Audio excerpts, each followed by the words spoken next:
अस्सलाम वालेकुम दोस्तों, मैं हूं मकसूद अहमद और आप देख रहे हैं चैनल लर्न विद मकसूद। दोस्तों, आज की इस वीडियो में हम बात करेंगे बिग बैंग थ्योरी के बारे में और इस बारे में कि हाउ यूनिवर्स इज़ क्रिएटेड, यानी कि कायनात की तख्लीक कैसे हुई। इसके अलावा हम जानेंगे सूरज कैसे बना, प्लैनेट्स कैसे बने और गैलेक्सी वगैरह कैसे बने। तो ये शुरू करते हैं। सबसे पहले बात करते हैं बिग बैंग थ्योरी की।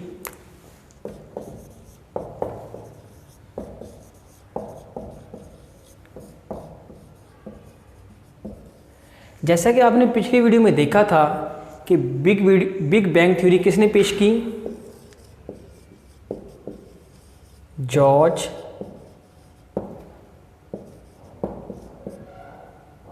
लेमिटियर।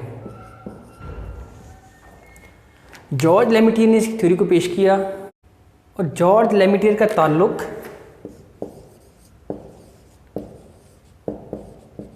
बेल्जियम से था। इस थ्योरी में इसने बताया कि यूनिवर्स कैसे क्रिएट हुई, कैसे बनी। तो ये जानते हैं।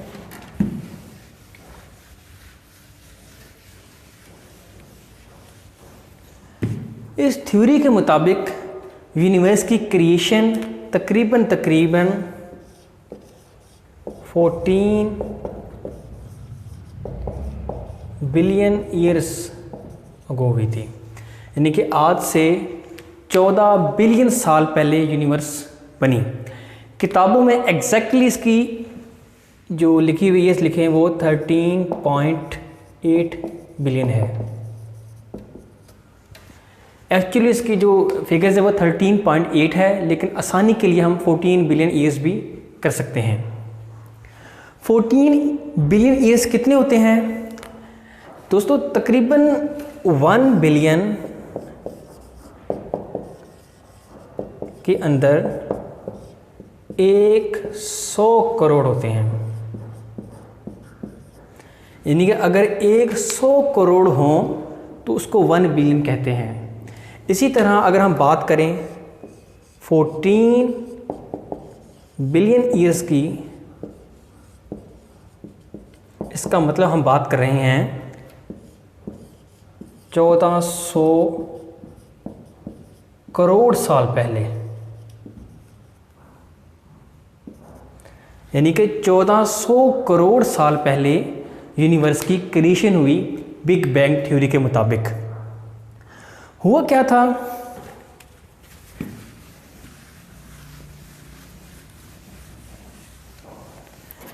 इस थ्योरी के मुताबिक पहले कायनात नहीं थी, कुछ भी नहीं था, जस्ट एक स्ट्रक्चर था, एक सिंपल स्ट्रक्चर था और उसका साइज़ बहुत बड़ा था, हमारी सोच से भी बढ़ के बड़ा, बहुत बड़ा, सूरज से भी बड़ा, बल्कि बहुत ज़्यादा बड़ा।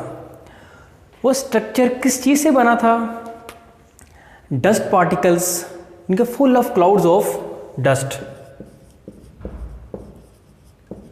इसमें क्लाउड्स ऑफ डस्ट थे, धूल मट्टी वगैरह। इसके अलावा इसमें गैस थी। गैस कौन सी? Hydrogen gas. यानी कि वो डस्ट और गैस के क्लाउड से मिलके बना था। उस वक्त हर जगह पर अंधेरा था, यानी कि लाइट का नामो निशान ही नहीं था। उसके बाद हुआ क्या? ये जो स्ट्रक्चर था डस्ट एंड गैस का, बहुत बड़ा इसका साइज़ था। ये आहिस्ता आहिस्ता अपनी ग्रेविटी की वजह से इसका साइज़ छोटा होता गया।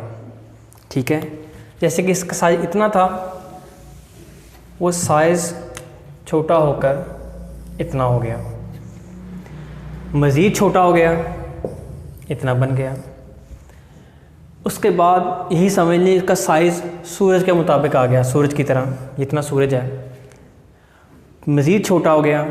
उसका साइज़ ज़मीन के जितना हो गया, मज़ीद छोटा हो गया। उसका साइज़ मून के साइज़ का हो गया, मज़ीद छोटा हो गया। उसका साइज़ किसी एक कंट्री के एरिया के मुताबिक हो गया। यानी कि उसका साइज़ छोटा होते होते होते इतना छोटा साइज़ हो गया जितना एक बास्केटबॉल या फुटबॉल का होता है। सोचने में और सुनने में बहुत अजीब सी और फ़नी बात लगती है कि इतने बड़े साइज़ का एक स्ट्रक्चर, और वो साइज़ में छोटा होता होता इतना छोटा हो गया कि एक बास्केटबॉल का साइज़ बन गया। लेकिन अगर हम बिग बैंग थ्योरी पे यकीन करेंगे तो उसको मानना पड़ेगा। रिलीजियस पॉइंट ऑफ व्यू से बात मैं नहीं कर रहा, मैं जस्ट एक साइंटिफिकली पॉइंट ऑफ व्यू से बात कर रहा हूँ कि बिग बैंग थ्योरी क्या कहती है। तो दोस्तों, जब उस स्ट्रक्चर का साइज़ छोटा होते होते होते इतना हो गया कि एक बास्केटबॉल का साइज़ बन गया। आमतौर पर हाइड्रोजन के एटम्स आपस में दूसरे को रिपेल करते हैं, लेकिन ग्रेविटी की वजह से उसका साइज़ छोटा होता गया, हाइड्रोजन के एटम नज़दीक आते गए। लेकिन एक टाइम फिर ऐसा आया, इसका साइज़ इतना छोटा हो गया कि मज़ीद छोटा होने के काबिल नहीं रहा। जो हाइड्रोजन एटम्स हैं उन्होंने एक दूसरे को रिपेल किया, ठीक है ना, उनकी बर्दाश्त से काम बाहर हो गया था। जब उन्होंने रिपेल किया तो ये जो छोटा सा स्ट्रक्चर था ये ब्लास्ट कर गया। अब ब्लास्ट, कोई भी चीज़ ब्लास्ट करे तो क्या होता है, उसके छोटे छोटे टुकड़े हर तरफ फैल जाते हैं। यही कुछ इसके साथ हुआ। इसके ये स्ट्रक्चर था, इसके छोटे छोटे टुकड़े हर डायरेक्शन में फैलते गए, हर डायरेक्शन में इसके पीसेस बिखर गए।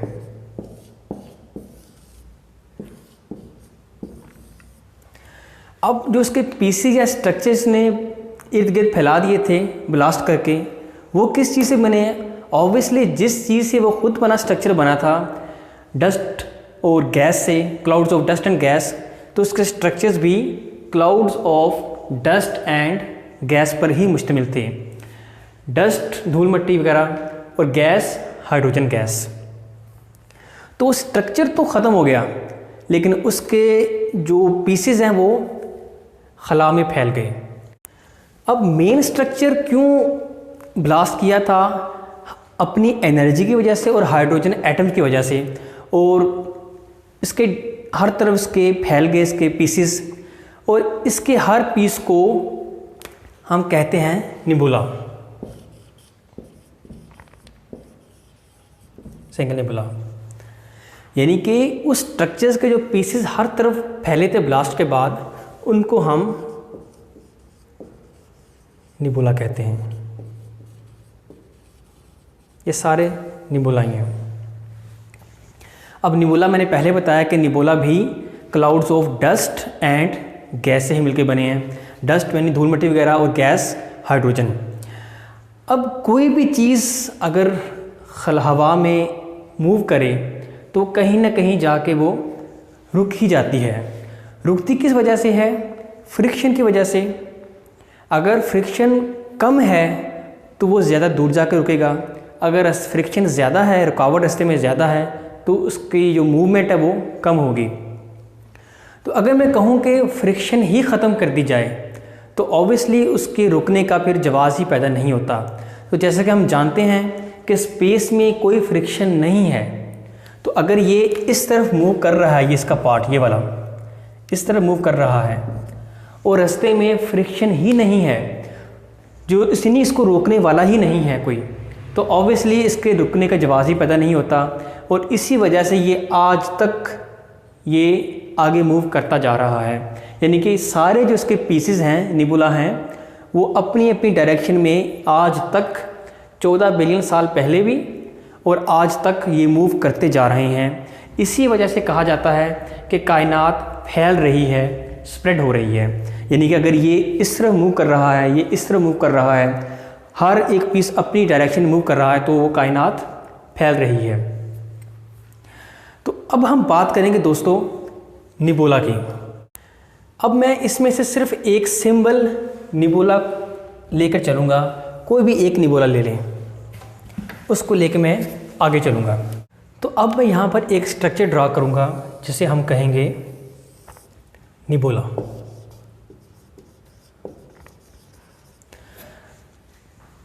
अब जैसे कि निबुला भी clouds of dust and gas से मिलकर बना है, तो इसके अंदर भी ये भी काफ़ी सारे क्लाउड से मिलकर बना है। ये मैं क्लाउड बना देता हूँ।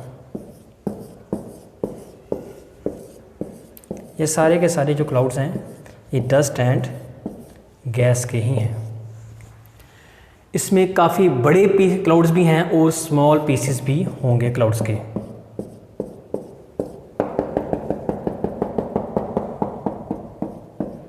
ठीक है, हम उनको गिन ही नहीं सकते, ये काउंटलेस हैं, अनलिमिटेड है। तो अब हम बात करेंगे निबोला के अंदर कुछ बड़े स्ट्रक्चर्स भी हैं और कुछ स्मॉल स्ट्रक्चर्स भी हैं। इस वक्त इन स्ट्रक्चर्स का जो टेम्परेचर था अभी भी हर जगह अंधेरा ही था, देयर वाज नो लाइट, और इनका टेम्परेचर था -173 डिग्री सेंटीग्रेड। अब हुआ क्या, जो बड़े स्ट्रक्चर्स थे ये सारे, इन्होंने अपने नज़दीक स्मॉल स्ट्रक्चर्स को अट्रैक्ट करना शुरू कर दिया, यानी कि अपनी तरफ खींचना शुरू कर दिया। इस स्मॉल स्ट्रक्चर को ले लेते हैं, चलो। इस स्ट्रक्चर ने अपने इर्द गिर्द जो छोटे छोटे स्ट्रक्चर्स थे, क्लाउड्स थे, उनको अपनी तरफ अट्रैक्ट करना शुरू कर दिया और वो इसकी तरफ जाके से मिलते रहे, उसके साथ जाके जुड़ते रहे। अब जैसे जैसे इर्द गिर्द स्ट्रक्चर्स उसके साथ जाके मिलते रहे, उसका साइज़ बड़ा होता गया और उसकी तहें बनती गईं, उसका साइज़ इससे थोड़ा सा इंक्रीज़ होता गया।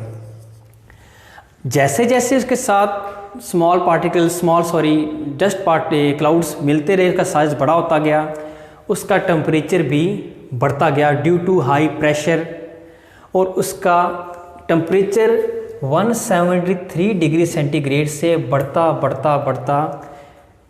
बढ़ता गया और 1 करोड़ डिग्री सेंटीग्रेड तक पहुंच गया। यानी कि पहले -173 था, उसके बाद जैसे जैसे उसके साथ स्मॉल क्लाउड्स मिलते गए, उसका साइज़ बढ़ता गया और प्रेशर बढ़ता गया, तहें बढ़ती गई उसकी, और उसका टेम्परेचर भी बढ़ता गया और 1 करोड़ डिग्री सेंटीग्रेड तक पहुंच गया। अब इसी तरह इसके साथ हुआ, इसने अपने इर्द गिर्द जो स्मॉल क्लाउड्स हैं उनको अपनी तरफ खींचा और साइज़ का बढ़ता गया। इसका टेम्परेचर भी 173 डिग्री सेंटीग्रेड से लेके 1 करोड़ डिग्री सेंटीग्रेड तक पहुंच गया, बढ़ता, और सब के साथ ऐसा ही होता गया, जितने भी बड़े पीसेस थे। अब जैसे ही इसका टेम्परेचर 1 करोड़ डिग्री सेंटीग्रेड पर पहुंच गया, ये due to high temperature and due to high pressure, इसके जो हाइड्रोजन एटम्स हैं वो बर्दाश्त नहीं कर पाए और ये भी ब्लास्ट कर गया। इस ब्लास्ट को हम कहते हैं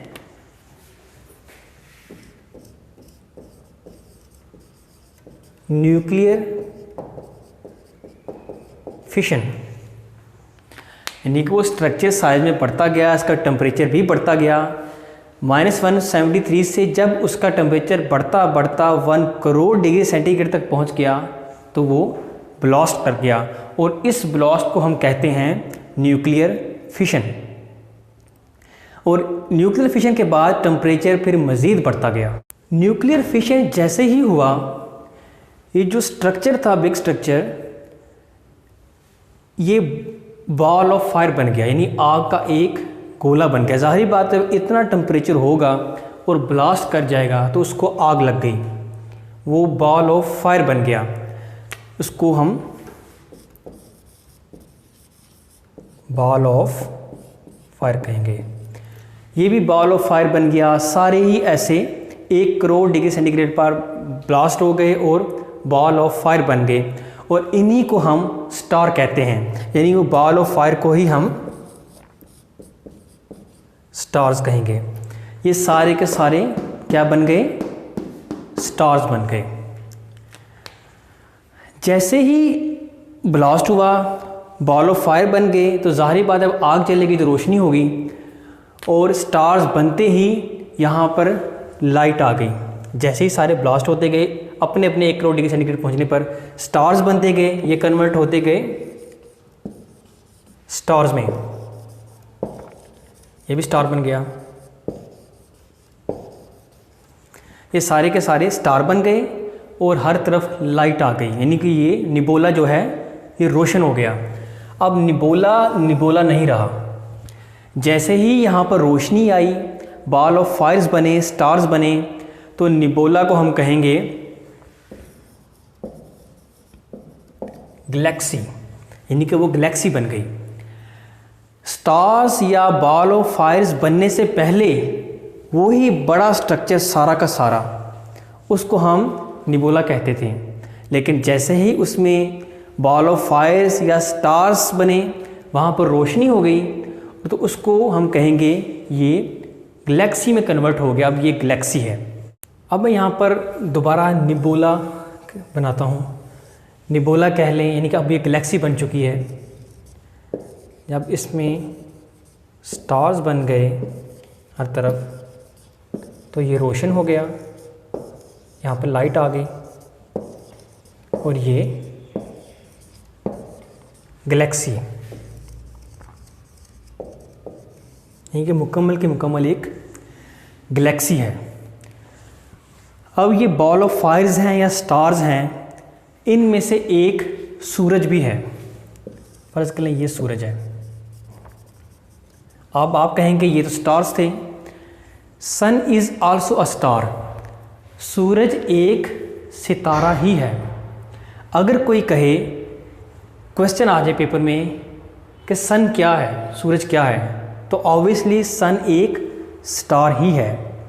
सन एक स्टार है और बाकी सारे स्टार्स भी सूरज की तरह के ही हैं। सन स्टार ही है। अब ये गैलेक्सी है, फ़र्ज़ करते ये हमारी गैलेक्सी है जहाँ हम रहते हैं, और हमारी गैलेक्सी का नाम है मिल्की वे गैलेक्सी। गैलेक्सी को उर्दू में कहकशां भी कहते हैं। यानी हमारी गैलेक्सी का नाम क्या है? मिल्की वे गैलेक्सी। और इसी तरह हमारे स्टार का नाम क्या है? जो हमारा स्टार है वो ऑब्वियसली सन है, सूरज। सूरज के इर्द गिर्द जो हमारी ज़मीन और दूसरे प्लैनेट्स चक्कर लगाते हैं।